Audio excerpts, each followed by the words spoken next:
안녕하세요. 마포 FM에서 금요일 퇴근길을 함께하는 에코살롱입니다. 에코살롱은 문화 컨텐츠 속에 숨어있는 다양한 환경 이슈를 4인 4색의 시선으로 재미있게 풀어나가는 시간입니다. 오늘의 진행을 맡고 있는 저는 당일리 발전소 근처에서 생태인문 서점을 운영하는 벌똥입니다. 사계절 중에 시원한 여름밤을 제일 좋아하는 함드릴입니다. 네, 에코살롱에서 가장 말이 빠르고 텐션도 높은 막내 올리브입니다. 에코살롱에서 가장 말이 느리고 환경보호를 업으로 삼고 있는 재기발랄 활동가 김라마입니다. 와. 첫 방송 잘 들으셨나요? 네. 저희도 방송한 거 재방송을 들었는데 살짝 좀 민망하기도 하고 또 재밌기도 하고 그렇더라고요. 저희가 처음 방송을 하는 터라 좀 어색한 부분도 있고 부족한 점도 있었을 텐데 또 청취해 주시고 좋아요도 눌러주시고 관심 가져주신 많은 분들께 정말 감사드립니다. 조금씩 좀 나아지는 모습 보여드릴 테니 너그럽게 봐주시면 감사하겠습니다. 첫방 때 저희가 별명으로 이렇게 소개를 드렸는데 이름이 좀 독특하다. 궁금하신 분들이 계실 것 같아서 오늘은 좀 짧게 별명 소개로 하고 또 근황 토크를 하고 시작해 보도록 하겠습니다. 네, 저부터 시작할까요? 네. 네, 저는 함드릴이고요. 이 함드릴은 제 공상 속에 존재하는 로봇의 이름이에요. 함드릴이라는 이 로봇은 세계를 돌아다니면서 인생의 진짜 의미를 고민하는 구도자 같은 존재인데 이렇게 항상 질문하고 의미를 찾는 존재가 되어보자라는 의미에서 이렇게 닉네임을 지었고요. 사실 이번 주에 좀 컨디션이 안 좋아서 이 영화를 보니까 주인공의 심정에 너무 이입이 되는 거예요. 나도 같이 힐링이 되는 것 같은 기분도 많이 들고 그래서 이번 주말에는 맛있는 것도 좀 많이 만들어 먹고 한강변, 마포의 한강변을 산책하면서 마음을 좀 보듬어야 될 것 같아요. 드릴님 맛있는 거 하면은 뭐 좋아하시나요? 수제비? 오, 요새는 수제비에 막걸리. 오늘 또 리틀 포레스트에 김치 수제비 나오지 않아요? 그거 진짜 맛있겠더라고요. 저 지난주에 해먹었어요. 혹시 영화 보고? 그런 건 아니었는데 집에 그 아버지가 수제비 반죽을 주셔가지고 그런 거 해놓으면 되게 꿀인데. 맞아, 꿀. 네, 저는 올리브고요. 저는 지금 에코티라는 환경 뉴스레터 서비스를 하고 있습니다. 네, 이렇게 영업을 또 하고 있는데 거기서 올리브라는 이름으로 활동을 하고 있어요. 그래서 여기서 같이 쓰면 좋겠다는 생각이 들어서 올리브로 정했습니다. 올리브, 네, 반갑습니다. 저는 김라마고요. 왜 라마? 라마 혹시 그 동물이잖아요. 동물, 네, 아세요? 낙타 좀 비슷하게 생긴. 낙타과예요, 맞아요. 제가 라마랑 좀 닮았다는 얘기들을 들었었는데 딱히 기분이 나쁘지 않더라고요. 제가 라마랑 닮아서 김라마예요 라고 하면 왜 그래? 라고 하시는데 저는 마음에 들었어요. 귀엽지 않아요? 실제로? 그러니까요. 제가 소개를 하려고 좀 찾아봤는데 이렇게 적혀 있었어요. 맹하게 생긴 것과는 달리 성질이 더러워서 웃는 낯에 침을 좀 뱉는다. 굉장히 잘 어울리는. 네, 제가 조금 지향하는 바와 맞아요. 맹한데. 맹한데 오케이. 싫다는 감정 표현이 확실한. 네, 그리고 코로나로 인해서 재택이 조금 길어지고 있는 상황이에요. 집에서 요리하는 일이 많아지고 점점 나 이런 요리도 잘하네 하면서 요리에 조금 재미와 재능을 찾아가고 있는 중입니다. 저는 벌똥인데 이름이 어떻게 보면 좀 왜 똥을 넣었지 막 이렇게 생각하실 수도 있을 것 같아요. 근데 생각해보면 이렇게 벌레랑 똥은 사실 굉장히 중요하고 우리가 일상생활에서 거의 매일매일 접하잖아요. 근데 참 좀 현대 사람들은 되게 싫어하게 된 것 같아요. 그래서 조금 가까워 보시면 어떨까 하고 생각해서 이렇게 이름을 접었는데 계속 이렇게 불러주시고 듣다 보니까 되게 또 정겨지는 면이 있는 것 같아요. 저는 어저께 제가 엄청 팬인 그 김한민 작가님을 저희 책방에 초대해서 이야기 시간을 좀 가졌어요. 그래서 성덕을 한 정말로 좋은 시간이었습니다. 그래서 직접 뵈서 좋기도 했지만 정말 좋은 이야기들을 많이 해주시고 환경 보호에 대해서 굉장히 앞장서서 하고 계신 그 내용을 들어서 너무 즐거운 시간을 가졌습니다. 자, 그럼 저희 첫 번째 코너 한번 시작해 보겠습니다. 인상 깊었던 환경 뉴스를 공유하는 에코 뉴스 코너입니다. 뉴스. 이번에는 월드 아쿠아리움에서 혼자 남은 그 흰돌고래 벨라가 외롭게 있다라는 그런 소식도 있었고, 또 7월 3일은 세계 일회용 비닐봉지 없는 날이라고 또 정해졌다고 해요. 그리고 팬데믹 관련해서 다회용 용기가 오히려 더 안전하다는 발표도 있었습니다. 이렇게 다양한 환경 뉴스들이 있었는데요. 그중에서 에코살롱이 선정한 가장 뜨거운 이슈는 바로 도시공원 일몰제입니다. 이것에 관련해서 올리브님이 좀 전해주시겠습니다. 네, 올리브입니다. 네, 2020년 7월 1일부로 도시공원 일몰제라는 게 시행이 됐대요. 그래서 그동안은 정부가 뭐 국공유지뿐만 아니라 사유지도 공원 부지로 지정을 해서 공원으로 썼는데, 이제 이걸 매입을 해야 완전히 공원이 되는 거예요. 근데 이제 도로나 철도, 뭐 학교 이런 것들을 우선으로 하고 도시공원을 이렇게 후순위로 밀리다 보니까 장기간 방치가 된 건데, 그래서 결국엔 예산이 없어서 매입을 못했대요. 이게 일정 기간이 지나도록 매입을 하지 않으면 자동으로 공원 부지 지정이 해제가 되는 그런 제도가 도시공원 일몰제라는 겁니다. 쉽게 말하면 당장 우리 동네 공원이 없어진다고 생각을 하시면 돼요. 그리고 건물이 들어선다고 생각하시면 될 것 같은데, 저는 개인적으로 뉴스를 보자마자 너무 끔찍하다. 저는 매일 공원을 나가고 산책을 하는 걸 정말 좋아해서, 사실 우리나라가 1인당 그 필요한 공원 면적도 굉장히 부족한 편이잖아요. 근데 여기서 더 사라진다고 하니까 그게 이제 조금 말도 안 된다는 생각이 개인적으로 들어서, 그 서울환경운동연합에서 그 서명을 하고 있다고 합니다. 그래서 여러분들도 참여해 주셨으면 좋겠습니다. 네, 지금 코로나 시대가 장기화되고 있는데 집 앞 공원, 또 도시의 공원들은 도시인들에게는 정말 필수적이라고 할 만한 공공장소인데, 청취자분들도 꼭 함께 서명으로 동참해 주셨으면 좋겠습니다. 그러면 저희가 잠시 쉬었다가 다음 코너를 시작해 보도록 할게요. 네, 여러분은 지금 100.7MHz 마포 FM 에코살롱을 듣고 계십니다. 마포구 서대문구 지역이 아니시라면 마포 FM 어플리케이션 CR을 검색해서 다운로드 하신 후 앱에서도 들으실 수 있습니다. 저희가 지금까지 이번 주에 에코뉴스에 대해서 좀 이야기를 나눠봤는데요. 이제 본격적으로 오늘의 메인 컨텐츠를 소개하려고 합니다. 에코살롱에서는 보다 깊은 이야기를 나누기 위해서 스포일러를 하고 있으니 이 점은 참고 부탁드리겠습니다. 오늘 저희가 다룰 컨텐츠는 바로 에코살롱 방송 시 처음 나오는 그 인트로 음악을 엔딩송으로 사용한 영화 리틀 포레스트입니다. 네, 에코살롱 청취자분들이시라면 벌써 좀 이 영화를 많이 보셨을 것 같기도 해요. 그래도 혹시나 아직 이 영화를 못 보신 분들이 계실 것 같아서 잠깐 줄거리를 설명해 드리도록 하겠습니다. 리틀 포레스트 한국판은 서울에서 임용고시를 준비하지만 계속 시험에서 떨어지고, 인스턴트 음식으로 끼니를 때우고 편의점 알바를 하면서 빡빡한 삶에 지치다 못해 고향으로 내려오게 되는 주인공 혜원, 바로 김태리의 이야기로 시작됩니다. 혜원이 고향으로 내려왔을 때는 겨울만 좀 지내고 서울로 다시 올라가야지 하고 그렇게 생각을 했는데, 막상 가니까 고향 친구들인 재화와 은숙을 만나고 몇 계절 더 머물게 됩니다. 다른 도시에서 직장을 다니다 그만두고 부모님이 하시는 과수원을 운영하러 온 재하, 그리고 고향을 한 번도 떠나지 않고 농협에서 일하는 은숙, 두 친구와 재회를 하게 되는데요. 영화 내내 혜원은 자신의 대학 입학을 앞두고 홀로 호련히 집을 떠나 자취를 감춘 엄마, 여기서 문소리입니다. 를 그리워하면서도 도대체 엄마는 왜 그랬을까? 나를 두고 왜 혼자 떠났을까? 이해할 수 없어서 머릿속에서 계속 그 생각을 떠나지 못하게 됩니다.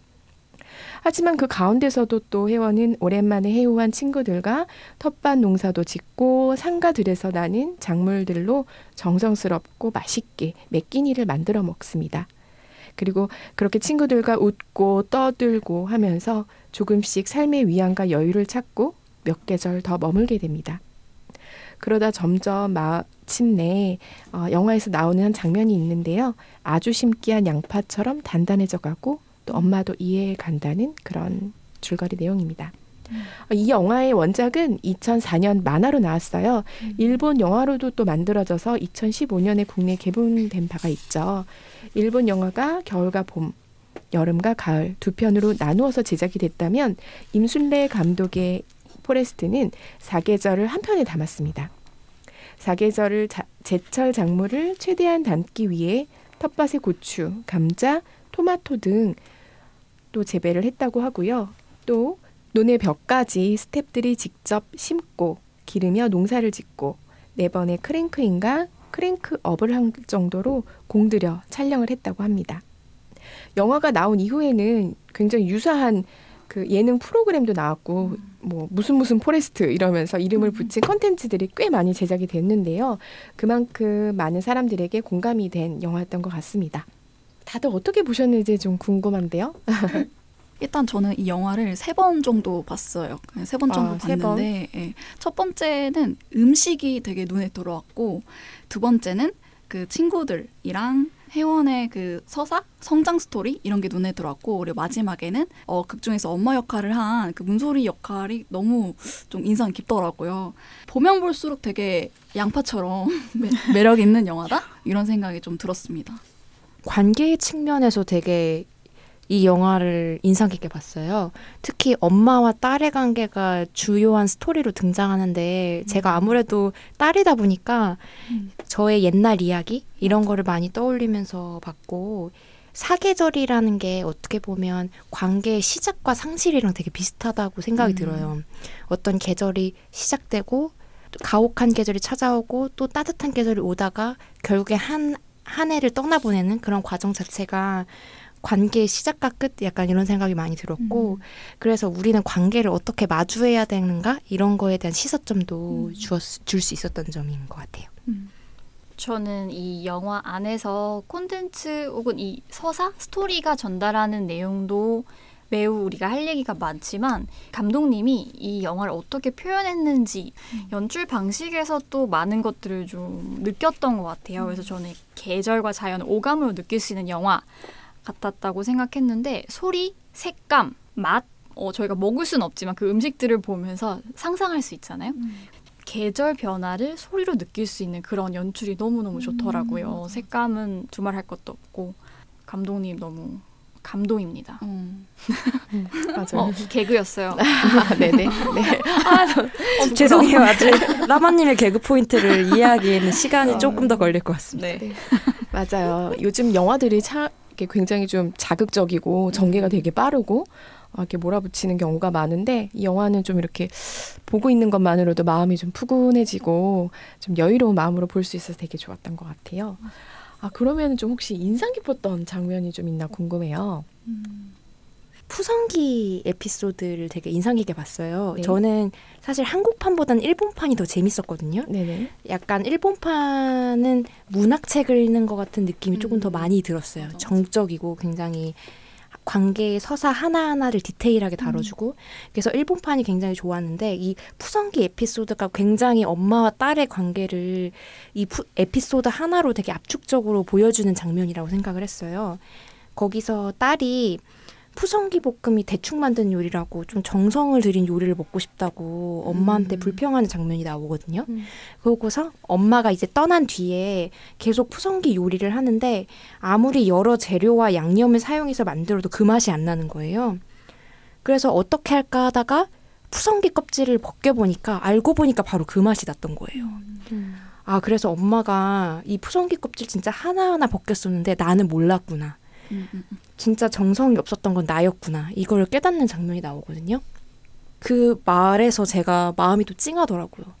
저도 엄마랑 소통을 하면서 항상 엄마한테도 화도 내고 투정도 내고 하는데 거기선 항상 주어가 나였거든요. 내 입장에 대해서만 엄마한테 얘기를 하고 엄마를 주어로 치환시켜서 내가 생각해 본 적이 있었나? 엄마가 봤던 그 부엌의 풍경은 어떤 풍경이었을까라는 생각이 되게 들면서 그 장면에서 많은 걸 되게 느낄 수가 있었어요. 저도 약간 엄마와 딸 관계가 되게 인상 깊어서 약간 연결지어서 말씀드릴 수 있을 것 같은데 아까 줄거리 설명에서 나왔던 것처럼 그 혜원이 이제 막 성인이 될 찰나에 엄마가 호련히 집을 떠나잖아요. 그 장면에서 사실 저도 아무래도 딸이었던지라 그걸 보면서 저래도 되나? 좀 밉다고 해야 될까요? 좀 엄마를 이해할 수 없지만 이해해야 한다는 그 그 상황이 저한테는 좀 답답하게 다가왔던 것 같아요. 나라면 저 혜원을 이해할 수 있을까? 그런 생각이 들었는데 오히려 엄마라는 단단한 기둥? 이런 게 없어지면서 혜원이 오히려 직접 스스로 문제를 해결할 수 있었고 또 자신만의 그런 레시피, 뭐 감자빵이라던가 뭐 그 떡이라던가 이런 걸 만들 수 있었지 않았나 이런 생각이 들더라고요. 엄마의 부재가 처음에는 주인공한테 있던 불안감을 주는 요소였지만 나중에 가서는 성장의 원동력이 된다는 점? 그래서 마지막 장면에서 주인공이 뭔가 후련하고 상기된 표정으로 집에 돌아가잖아요. 그런 장면이 저한테는 좋았던 것 같습니다. 올리브님이 말씀하셨던 것처럼 엄마를 이해할 수 없고 밉다고 하셨잖아요. 뒤로 갈수록 보면 엄마로서 이해는 할 수 없지만 김태리 배우가 점점 엄마를 엄마가 아닌 사람으로서는 이해를 하게 되는 과정인 것 같아서 인상이 깊었습니다. 맞아요. 저는 인상 깊었던 장면이 되게 특이해요. 그중에서 여러분 엔딩 크레딧 끝까지 올라갈 때 보셨어요? 저 끝까지 봤거든요. 뭔가 쿠키 영상이 있진 않을까, 뭐가 있진 않을까 하면서 봤는데 가장 마지막에 엔딩 크레딧이 끝나고 영화 리틀 포레스트를 만들 수 있도록 도움 주신 모든 분과 동식물들에게 감사드립니다. 라는 멘트가 나와요. 그걸 보면서 감독님과 이 모든 출연진 그리고 제작진들이 환경에 대한, 자연 환경에 대한 태도가 어떤지를 같이 보여주는 대목인 것 같아서 끝까지 마음이 좀 따뜻했습니다.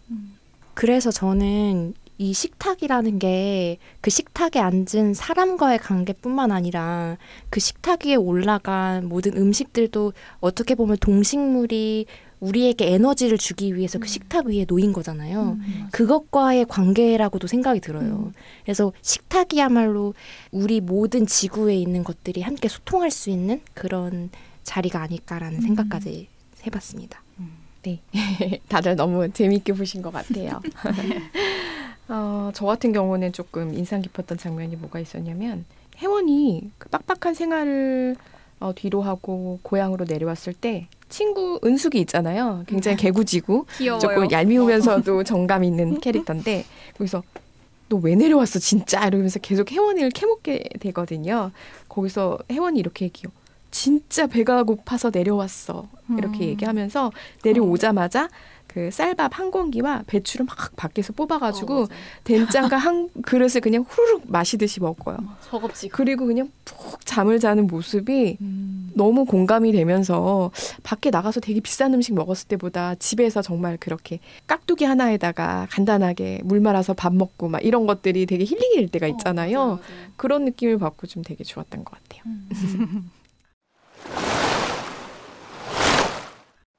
저희가 이렇게 각자 좀 인상 깊었던 장면들을 좀 봤는데요. 이번에는 좀 다른 이야기를 해보려고 해요. 영화를 보고 비슷한 이름이 많은 예능들이 나왔는데 그만큼 도시인들한테 굉장히 울림을 주었다고 생각이 돼요. 도시에 사는 사람들은 왜 이 영화를 보고 그렇게 위로를 얻고 뭐 따라하고 싶은 것들이 있었을까요? 도시에서 살면서 좀 힘들었던 점이 있었다거나 아니면 주인공과 유사한 경험이 있으신 분 계신가요? 저도 20대의 한 절반 정도를 혼자서 살았거든요. 그래서 저는 임상심리학 전공이니까 그 대학원을 다니면서 자취를 했는데 임상심리학 대학원 굉장히 바쁘고 쉴 틈 없이 공부하고 일해야 되는 환경이어서 정말 많이 소진이 됐었어요.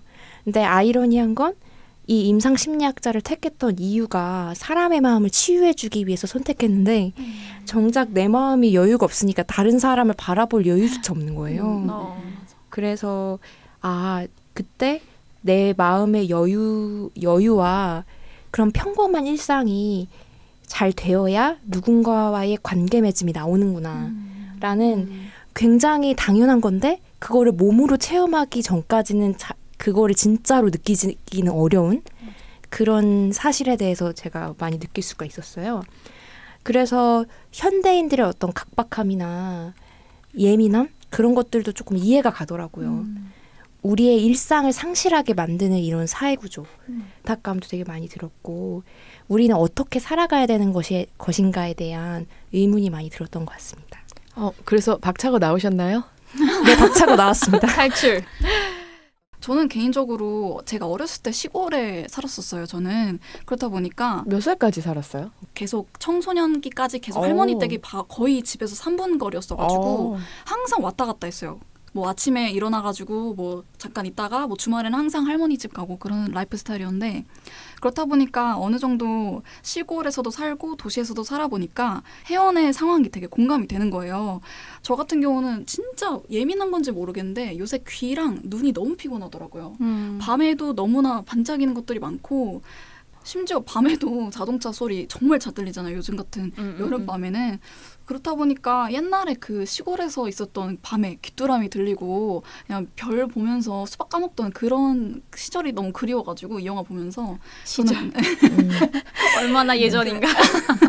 그래가지고 오히려 더 이 영화가 저한테는 되게 그리움을 주는 그런 영화였던 것 같습니다. 아, 네. 올리브님 이야기를 들으니까 루시드 폴님이 생각이 갑자기 나요. 제주도에 가서 귤농사 짓고 뭐 노래도 짓고 하시는데 시골도 조용하지가 않다라는 거예요.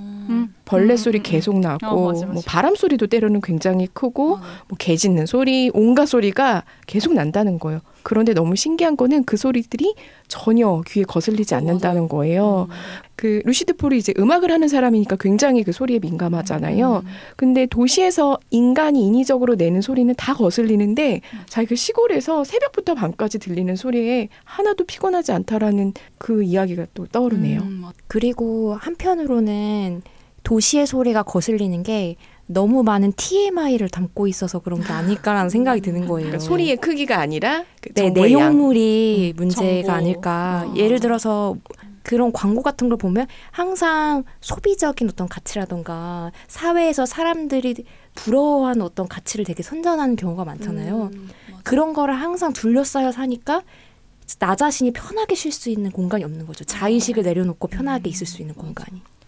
어떤 철학자인가 누가 이렇게 얘기하잖아요. 문명의 이기를 우리가 잘 활용하면 된다, 선별해서. 그런데 실제로 그렇지 않다라는 거예요. 우리가 선택할 수 있는 폭이 그만큼 적고 그 기기들이 굉장히 우리 신체와 밀접하게 연결이 된다고 하더라고요. 저는 어떤 에피소드가 있었냐면은 근데 이제 엘리베이터 같은 경우는 전화도 잘 차단이 되고 약간 진공 상태이잖아요, 사실은. 네. 그런데 거기 뭐가 달렸냐면 아파트 안에 그 전광판이 달리면서 24시간 광고를 하는 거예요. 맞아, 그 맞아. 짧은 순간에. 근데 너무 듣기가 싫은데 어느 날 그게 설치가 되고 한 달 정도가 지났는데 완전히 부서져 있었어요. 근데 그게 완전히 깬 거죠. 저보다 훨씬 민감하신 분이 계셨나 봐요.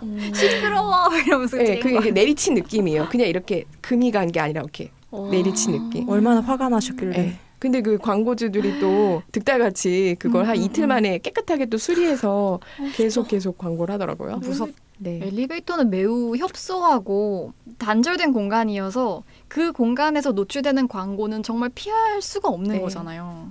뭐 소리까지 막 귀까지 막으면 좀 너무 약간 좀 웃기게 보여서 눈을 저는 감게 되더라고요. 자꾸 그 영상이 이제 광고는 되게 화려하잖아요. 너무 보기가 싫어가지고 왜 이 영화를 보고 사람들이 위로를 얻었나? 네, 그 맞아요. 질문이었던 것 같아요. 맞습니다. 저는 어떻게 느꼈냐면 여러분 일상 다반사라는 말이 어떤 뜻인지 아세요? 급 퀴즈 타임. 그러게요. 저희가 자주 쓰는 말인데 잘 그쵸. 모르겠네요. 일상 다반사가 그 다랑 반이 차랑 밥이래요. 오. 밥과 차를 마시는 것처럼 흔하고 일상적인 일을 일상 다반사라고 하는데 사실 요즘 현대인들이 그 밥을 먹고 차를 마시면서 사람들과 소통하는 거를 놓치고 사는 게 아닌가. 근데 이 리틀 포레스트에서는 밥을 먹고 서로 소통하며 시간을 나누고 마음을 나누는 것들을 아주 날것으로 혹은 순수하게 표현해 주잖아요. 그런 것들에서 현대인이 가장 놓치고 사는 부분을 표현해 줘서 힐링했다라고 느끼는 게 아닐까라는 생각이 좀 들었었습니다. 네, 그럼 올리브님은 좀 어떤 지점에서 위로를 얻었나요? 영화를 보고? 저는 아까 말씀드린 것처럼 귀가 예민하다 보니까 귀가 예민하다 보니까 네.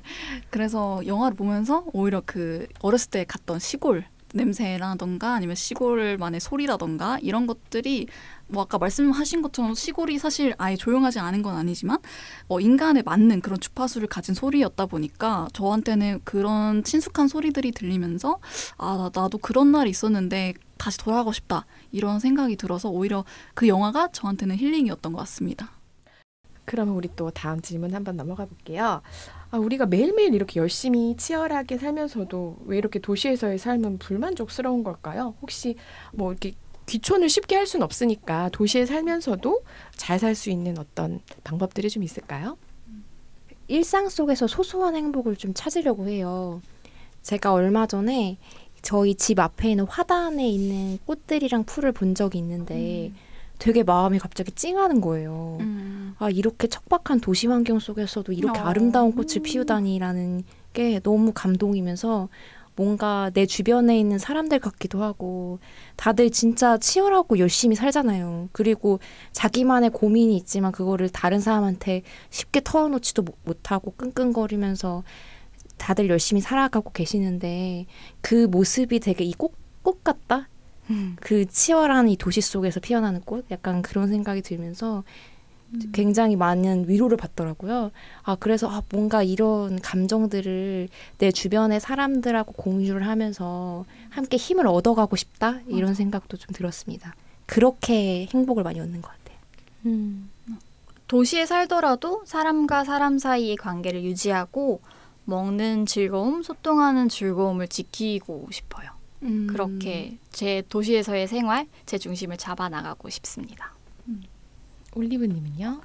저는 좀 길 수 있는데 저 오늘 버스 타고 오면서 약간 이 질문에 대한 답을 회의감이 좀 들었는데 사람들이 도시에서 살면서 막 일탈하려고 여행 많이 가잖아요. 여행이라는 게 근데 되게 아이러니한 게 여행 갔다 오면 다시 현실이에요. 다시 현실이 마음에 안 들어서 여행 갔다 오고 여행 갔다 오면 또 현실이라서 또 현실이 마음에 안 들어서 또 여행을 가고 돈 벌면 여행 가고 돈 벌면 여행 가는 그런 구조를 갑자기 생각하니까 말이 되나 싶은 거예요. 그러니까 현실에서 뭔가 자기가 만족할 수 있는 그 지점을 찾지 않으면 결국엔 계속 유랑하게 되는 그런 삶을 살게 되지 않을까? 이런 생각이 들어서 저는 여행을 진짜 좋아했는데 이제 여행을 안 좋아하거든요.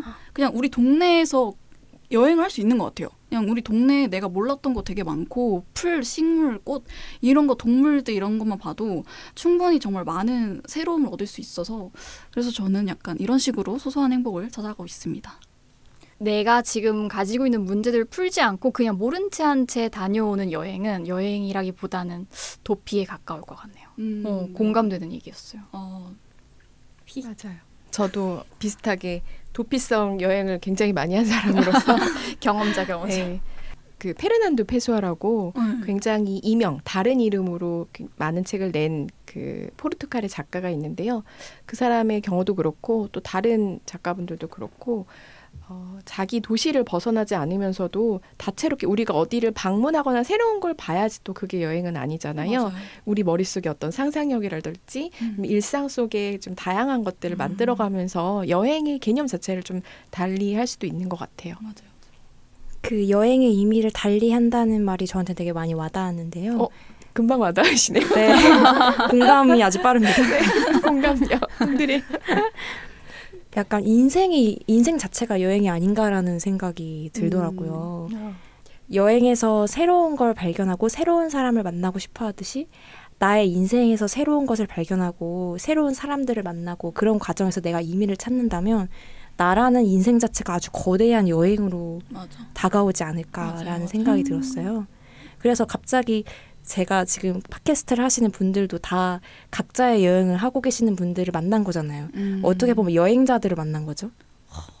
이 팟캐스트라는 자리에서 그런 생각이 들었어요. 하이. 맞아. 여행지에서는 참 마음을 딱 터놓게 되니까 친구도 금방 사귀게 되고 그러는데 그렇게 우리가 여행하는 마음으로 살게 되면 너무 좋을 것 같아요. 지금까지 영화의 전반적인 내용과 감상을 다루었는데요. 잠시 쉬었다 영화에 대한 좀 더 깊은 이야기를 나누어 보겠습니다. 지금 에코살롱은 영화 리틀 포레스트와 환경에 관한 이야기를 나누고 있습니다. 앞에서는 혜원이 야심차게 꿈을 가지고 도시로 왔다가 지쳐서 시골에 내려간 그런 내용을 보면서 도시에 사는 삶의 모습들도 같이 살펴봤는데요. 이번에는 시골에 사는 삶에 대해서 좀 이야기 나눠볼까 해요.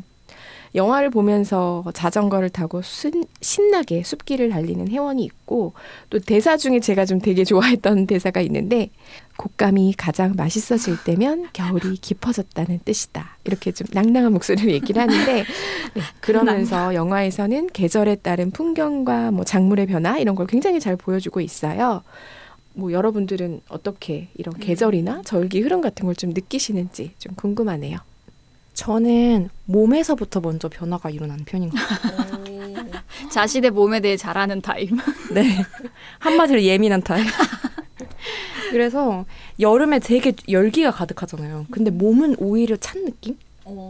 예를 들어서 배탈도 되게 쉽게 나고요. 아, 맞아요. 약간 마시는 음료도 오히려 따뜻한 차를 좀 마시게 되더라고요. 그래서 바깥에 있는 온도와 내 안의 온도가 되게 다른 느낌? 그래서 그거에 따라서 기분도 되게 달라져요. 맞아요. 겨울에는 일관적이거든요, 저의 기분이. 근데 여름이 되면 밖은 더운데 안은 차가우니까 감정 기복이 되게 심해지는 것 같아요. 양기와 음기의 그런 어떤 순환 때문인지는 모르겠지만 저의 어떤 개인적인 느낌으로는 그렇습니다. 저 같은 경우에는 좀 산만해요. 그래서 주변에 눈을 막 되게 잘 굴리고 주변에 변화되는 것들에 관심이 많거든요. 주변에 가로수가 변하는 거를 유심히 관찰해요. 그래서 겨울에는 앙상한 가로수가 봄이 되면서 아주 연한 초록색이 파릇파릇 돋아나는 거를 보면서 봄이다 좋아하고 여름이 되면은 푸른 잎이 풍성하게 우겨져서 내려다 보이면 보이잖아요. 그래서 지나가는 사람들이 안 보일 정도로 풍성해진 나무를 보면서 한여름이다 이런 것들을 좀 느끼기도 하고요. 또 한편으로는 출퇴근하는 길에 같은 시기에 제비가 와서 둥지를 틀어요. 따뜻하다 싶으면은 제비들이 막 날아다니면서 둥지를 재건축을 해요. 작은 둥지를 조금 더 크게 만들고 한 몇 주 있다 보면은 새끼들이 머리를 한 3-4개를 내밀면서 막 사람들이 지나가면은 막 입을 벌리고 막 먹이 달라고 하루하루 지나면서 애들이 눈도 새까매지고 부리도 생기고 그런 걸 이제 출근하면서 매일 보는 그런 재미가 있는데 어느 날인가 얘들이 훌쩍 사라져요. 떠나거든요. 그래서 얘들 이제 여름 돼서 딴 데 갔나 보다. 쌤이 약간 제비 엄마의 심정으로 근데 되게 귀한 경험이네요. 제가 듣기로 제비는 깨끗한 환경에서 살아서. 진짜요? 네, 그래서 도시에서 제비 거의 못 보잖아요. 다른 새들은 많이 봐도 그렇게 들었거든요. 거의 한 4년째 제가 지켜보고 있는 광경인데 그걸 보면서 이제 봄과 여름을 제가 경험을 하고 있습니다. 엄마가 사오는 채소, 이런 과일 이런 걸로 좀 날씨, 계절을 좀 느끼는 편인데 요즘에는 철 같은 게 좀 없어진 것 같더라고요. 맞아요.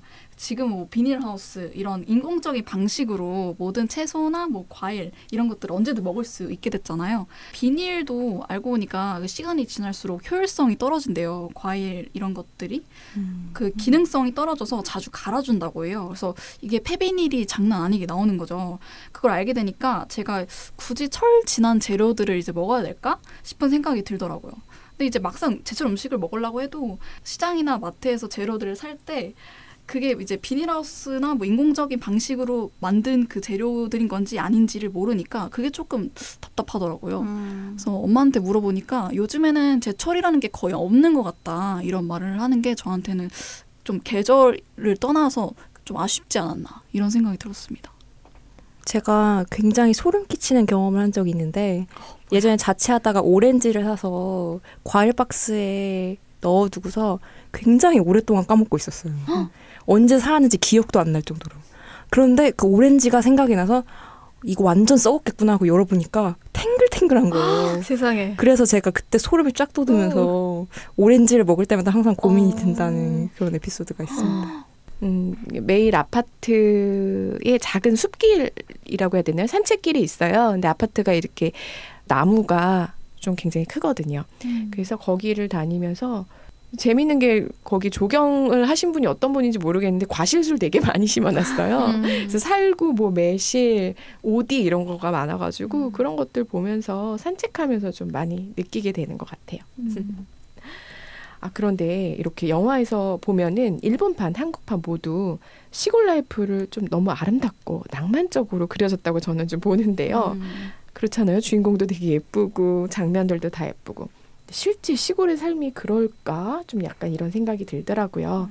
혹시 시골에서 살아보신 분이 계셨다거나 아니면은 뭐 할머니, 할아버지 댁을 방문해서 경험이 있었다거나 이런 거 좀 나눠주실 수 있을까요? 저는 어렸을 때 반년 정도 경상북도 군이라는 지역에서 살았었어요. 군이요? 응. 이거 아세요?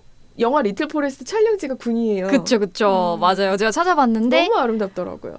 나 왠지 저 은행 낯익은 것 같아라고 찾아봤는데 제 느낌일 수도 있어요. 있는 그 은행에서 촬영을 했었더라고요. 제가 한 번쯤은 그 은행을 들리지 않았을까 그런 생각을 하면서 지냈었는데 군이라는 지역이 진짜 소위 말하는 시골이었어요. 어떤 프랜차이즈 가게가 별로 있지 않고 차가 빨리 끊기고 논두렁을 따라서 집에 가야 하는 그런 곳이었는데 그래서 저한테 시골이라 하면 항상 흙이 떠올라요. 이제 모든 옷이나 바지나 신발에 흙이 묻어 있고 진짜 농부들이 세상에서 가장 부지런하신 것 같아요. 계절에 가장 민감하고 끊임없이 새벽부터 밤늦게까지 일을 하시고 농작물이 자라는 데는 주말이 없잖아요. 그래서 365일 일을 하시는 그런 부지런한 사람들이 모여서 사는 그런 곳이라는 이미지가 저에게 남아 있습니다. 그 영화 속에서 또 나왔지만 그 시골에 산다고 해서 무조건 좋은 것은 아니다라는 말이 나오잖아요. 막 주변 이웃들의 지나친 관심과 그리고 닭을 좀 무서워하는 회원의 마음도 그렇고 사실 여자 혼자 시골에서 사는 게 무서울 수도 있어요. 그래서 그런 장면들을 보면서 마냥 시골을 낭만적으로 봐서는 안 되겠다. 그런 시골의 도를 넘는 오지랖이라든가 뭐 이런 것도 있을 수 있다 보니까 저는 개인적으로 그런 걸 봐왔던 사람으로서 이 영화를 보면서 이건 좀 음식도 그렇고 그렇게 현실적이진 않다라는 생각이 들었긴 했어요. 그래서 저도 약간 공감하는 게 저도 시골 라이프를 되게 동경하긴 하지만 예전에 살인의 추억? 그 영화를 한 편 보고 나니까 시골집 내려갔을 때 혼자서 논두렁을 걷기가 너무 무서운 거예요. 그래서 나 혼자 내려가면 진짜 치안 같은 게 되게 신경 쓰이겠다라는 생각도 되게 많이 들었고 맞아. 예전에 제가 시골집에 갔을 때의 경험인데 바깥일과 안일의 그런 차이가 저는 그게 조금 불편하더라고요. 그런데 만약 지금 내려가면 그런 시선을 조금 많이 받을 것 같아서 남자는 어때야 되고 여자는 어때야 되고 약간 그런 것도 되게 불편할 것 같아요. 그 시골에 사시는 어르신들의 스타일이니까 그걸 존중을 하지만 제가 살아왔던 삶의 양식이 너무 다르기 때문에 어떻게 커뮤니케이션을 해야 될지도 굉장히 걱정되는 부분이 있더라고요. 맞아요. 또 영화에서 이렇게 뭐 장면도 이쁘고 하지만 그 임순례 감독이 또 그건 잊지 않았던 것 같아요. 그 장면들이 나오잖아요. 할머니들이 지나치게 간섭한다라든지 아니면 막 정말 허리가 휘게 계속해서 일하는 그 노동의 어려운 것도 보여주고 그래서 또 그랬는데 저 같은 경우는 양가 감정이 있어요. 저는 이제 시골에 전라남도 나주 쪽인데 이제 명절에 가면은 마당에 포도나무 같은 게 있어서 그런 거 따먹었던 거 그 추수하고 나면 볏짚을 이렇게 높게 쌓아요. 그러면 이제 그 아이들하고 그 점프를 하면서 막 트램블린 하듯이 그런 뛰놀았던 기억이 너무 생생하게 남아 있는데 또 반면에 안 좋은 기억도 좀 남아 있었던 게 그 동네 할머니, 친척 할머니, 할아버지 뭐 이런 분들이 몸에 좋다고 오리 생간을 막 이렇게 꺼내 갖고 먹는 게 아직도 생생하게 남아 있기도 해요. 아름다웠던 추억과 또 한편으로는 되게 좀 끔찍했던 그런 것들이 공존하고 있습니다. 네, 시골에 관련된 저희의 어떤 추억들, 또 좋았던 안 좋았던 뭐 이런 경험들 좀 나눠봤는데요. 대안적인 삶을 위해서 뭐 귀촌을 하는 분들, 그리고 또 반농 반X라고 다양한 삶의 방식을 선택한 분들도 또 꽤 있더라고요. 혹시 이 중에 좀 아시는 그런 뭐 사례들이 있나요? 저는 최근에 그 20세 상진이라는 유튜버가 있는데 그분이 최근에 시골 생활을 했더라고요. 그래서 어린 나이에 혼자 시골에서 그 터전을 마련하고 거기서 농사도 하고 뭐 가이드도 하고 숙박사장 이렇게 쓰리잡을 하고 있는데 사실 이런 선택을 하는 젊은 분들이 많아지는 게 너무 좋더라고요. 사실 도시에서 태어나는 사람들한테는 그 애초에 선택지가 없었잖아요. 그래서 저는 이런 유튜버가 자기가 그 선택지를 만들고 있다는 거, 이삿짐도 옮기고 뭐 씨도 뿌리고 이런 거 다 나오고 이런 게 좀 부러웠고요. 그래서 우리가 리틀 포레스트 주인공처럼 어렸을 때 도시에서도 살아보고 시골에서도 살아봤다면 결국 이 내 삶의 터전을 둘 중에서 선택할 수 있게 되니까 도피가 아니라 그런 점이 좀 좋았던 것 같습니다. 그래서 20세 상징 유튜브 추천드립니다. 네, 그렇게 좀 다양한 방식의 삶을 자기 스스로 선택을 하고 살아가는 분들이 점점 많아지는 것 같아서 좀 보기가 좋은 것 같아요. 지금까지 저희가 영화에서 혜원과 혜원의 친구들이 시골에서 사는 삶의 모습을 보면서 시골에서의 삶, 뭐 낭만, 또 귀촌 라이프 등에 대해서 저희가 지금 이야기를 나눠봤습니다. 그러면 저희는 여기서 슬기로운 덕질 생활을 좀 마무리하고요. 마지막 코너 에코 서머리로 돌아오겠습니다. 여러분은 지금 100.7MHz 마포 FM 에코살롱을 듣고 계십니다. 이제 오늘의 마지막 코너 에코 서머리만을 남겨두고 있는데요. 먼저 각자의 한 줄 평부터 좀 들어볼게요. 오늘의 메인 컨텐츠였던 영화 리틀 포레스트 다들 어떠셨나요? 허기짐에 대해서 많이 느낄 수 있었어요. 이 영화에서 허기지다는 게 뭘까? 우리는 항상 배고픔이라는 감정을 많이 느끼잖아요. 그 배고픔이 때로는 외로움이라는 감정하고 되게 많이 닮아 있는 것 같아요. 우리가 지친 일상을 끝나고 밤늦게 돌아왔을 때 가장 먼저 느끼는 건 배고프다. 그래서 막 야식을 찾아 먹기도 하고 그러잖아요. 그래서 배고프다는 감정이 당연하듯이 살면서 당신이 외로운 건 당연하다. 이런 말씀을 드리고 싶었고, 그래서 우리는 식탁으로 관계 속으로 다시금 돌아가는 게 아닌가라는 생각이 들었거든요. 그래서 우리 모두가 그렇다는 한마디 위로를 하면서 이번 한 줄 평 마무리하고 싶었습니다. 한 줄 평, 인생은 아주 심기다 라고 말하고 싶습니다. 아주 심기란 그 영화 후반부에서 제아가 혜원을 아주 심기로 비유했는데요. 그걸 좀 낭독을 해드릴게요.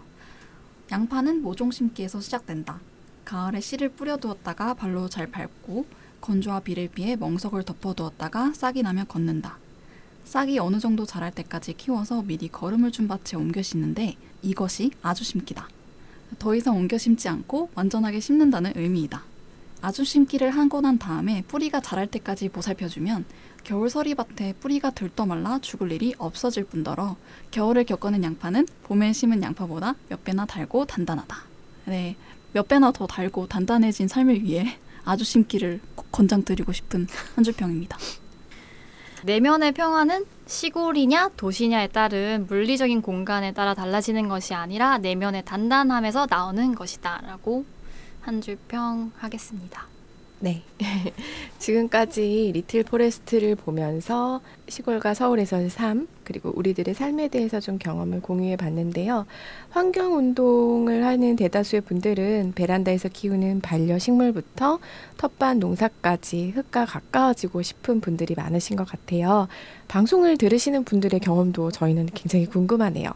방송을 들으시고 인스타그램이나 팟캐스트에서 댓글로 여러분의 경험을 나눠주셔도 좋을 것 같아요. 그럼 이번 주도 자신만의 작은 숲을 찾아 위로를 얻는 한 주가 되시기를 바라면서 여기서 에코살롱 마무리 짓겠습니다.